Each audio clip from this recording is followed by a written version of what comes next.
it's an opportunity both to just connect with filmmakers, people that work in the industry, artists, also businesses. Some of us, you know, try to make a living off of this, so it's an opportunity for all of us to kind of share in that wealth, and then also feature kind of local artists and their work. They just put it on and you get to meet them and listen to them talk and just kind of celebrate each other's work in here.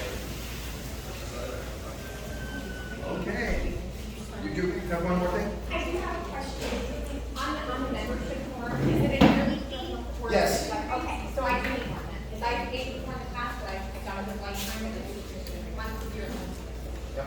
Once a week. Yes. Good through September 30th. So sign up now before the rates go up. All right. I will quickly give a Melbourne Independent Filmmakers Festival update.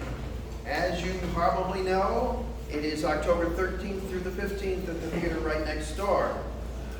We have accepted approximately 65 films, and it starts with a Thursday night feature. We have one feature that we're showing this year.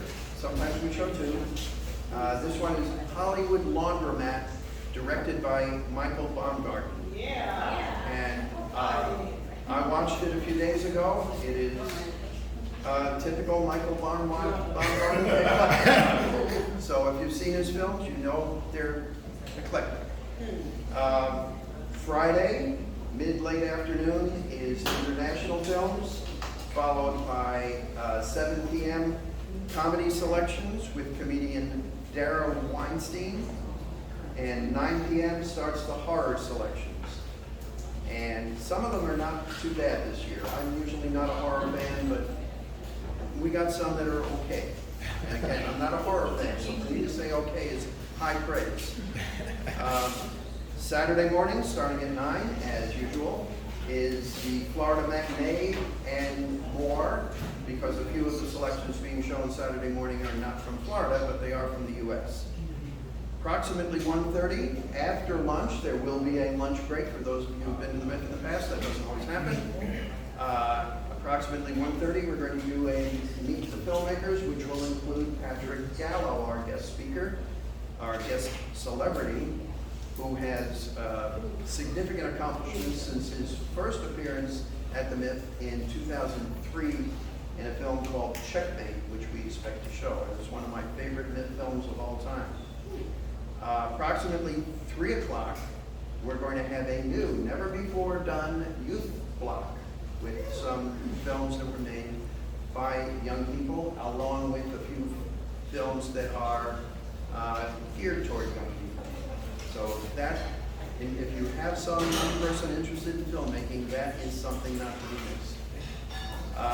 6 o'clock, as always, our red carpet begins. At 7 o'clock, VIP screenings in the theater, and just because it says VIP doesn't mean that it's not open to all. It is open to all. And after that will be some in-theater awards, followed by a wrap party, probably next door in the courtyard, possibly outside, possibly under some kind of cover if the weather's not good.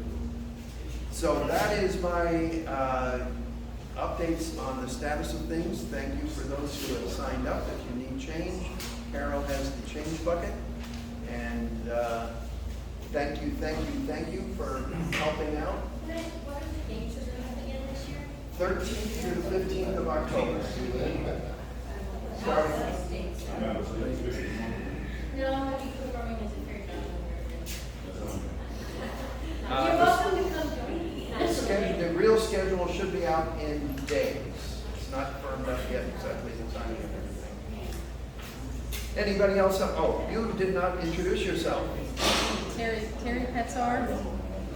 Quiet. I'm Terry Petzar. I'm just trying to break into the industry. I guess you could say. What do you want to do in the industry? Yes. We have a question.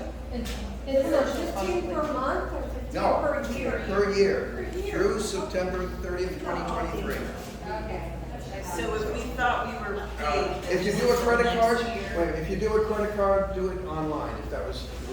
No, I was looking at my number. Oh. This is for. This is a little private. It's not a credit card, it's a business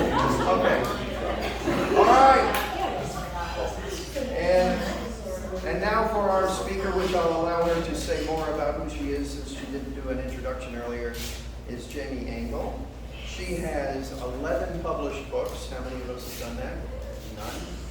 None. She's a seasoned storyteller who has taught at national conferences, state libraries, and I don't know what that means, state libraries. Libraries around the state as opposed to Oh. like outside of Florida. Okay. Sorry. It didn't. And local schools on writing, publishing, and marketing books. In 2021, she began writing for film and television and optioned her first feature film in June 2022. That's not too long ago. With distribution through UPTV, Faith and Family Network. Several of her TV shows based off her published work were also optioned and are in the hands of major producers and networks, with a comic book adaptation published by Blood Moon Comics 2002. 2002, that was published in 2002. No, I forgot to. It's 2020 this year. 2020, okay, there was No, a... this year, 2022. I just forgot to. Oh, okay, I was because I was thinking- wondering about that when I read it on the, okay, 2022. A story that caught the idea of producer of The Stand and Thinner, to name a few. So in other words, it's getting attention, it's getting circulated. So I'm done babbling. Anybody who wants to hear me talk, we'll have